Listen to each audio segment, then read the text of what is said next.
So there's disturbing new video showing the growing brutality of ISIS in the Middle East. The latest victims, once again, Christian Ethiopians in Libya. One group shown here beheaded on the beach. The White House denouncing the attack and for the first time right away calling the victims Christians, saying, in quote, the United States condemns in the strongest terms the brutal mass murder purportedly of Ethiopian Christians by ISIL-affiliated terrorists in Libya. Joining me now for some real talk, Franklin Graham of Samaritan's Purse. It's great to have you on The Real Story today, Franklin, for the real truth about what's going on all across the world with regard to Christians and being persecuted. Let me start with the fact that the White House, this time around, actually is acknowledging that they are Christians. What do you make of it? Well, first of all, Gretchen, as a Christian, my hope and faith is in Jesus Christ. I gave my life to him when I was 22 years old, and I know that if my head gets chopped off, I'm going to be in the presence of Almighty God, not because I'm a good guy, but because I gave my life to Christ. And so I'm happy that the White House is finally acknowledged, but acknowledging this is not enough, Gretchen. There has to be some action that has to take place. First of all, we need to declare war on ISIS, and we need to go wherever they are, whether it's Iraq, whether it's Libya, and we need to use our special forces. We need to take whatever air action, but we have to put boots on the ground. You're not going to defeat these people the way we're doing it now. And then secondly, this is something that's going to make... Well, interrupt. I just want to clarify.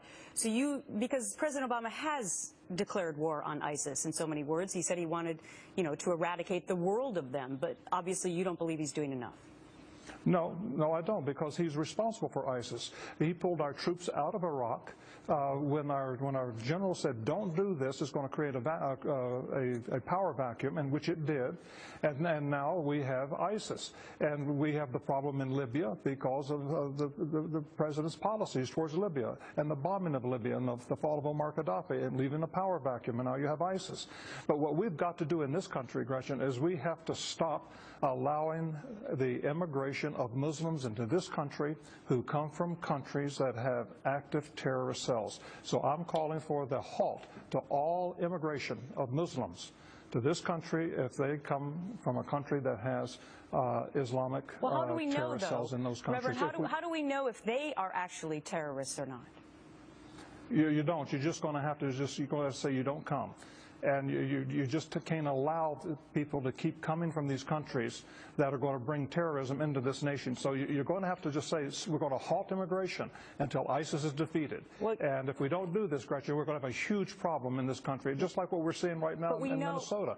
I know. And that's my home state. And that started with the Christians in Minnesota, bringing them in and taking care of them over the last couple of decades. I mean, I'm very familiar with that story. I'm just wondering, Reverend, if we're going to run into difficulty with discrimination if we do something as drastic as what you're suggesting.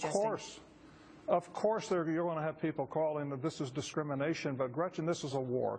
And when you're in a war, you're going to have to discriminate if you're going to win the war.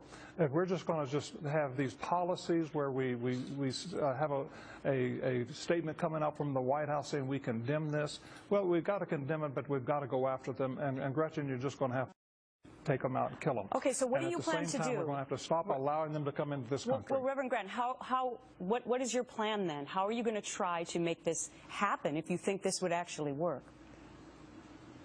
First of all, Gretchen, is halting immigration into this country from people who are coming from Muslim countries. That's easy. But you're going to have to put boots on the ground. You're going to have to put soldiers back in Iraq and not just advising the Iraqi army. The Iraqi army is now the Iranian army. And they're controlled so much of Baghdad now are Shiites. And they support Iran. And so we have created a huge power shift in the Middle East. And ISIS is developed by the Sunnis, and that's Saudi Arabia and all the Gulf states.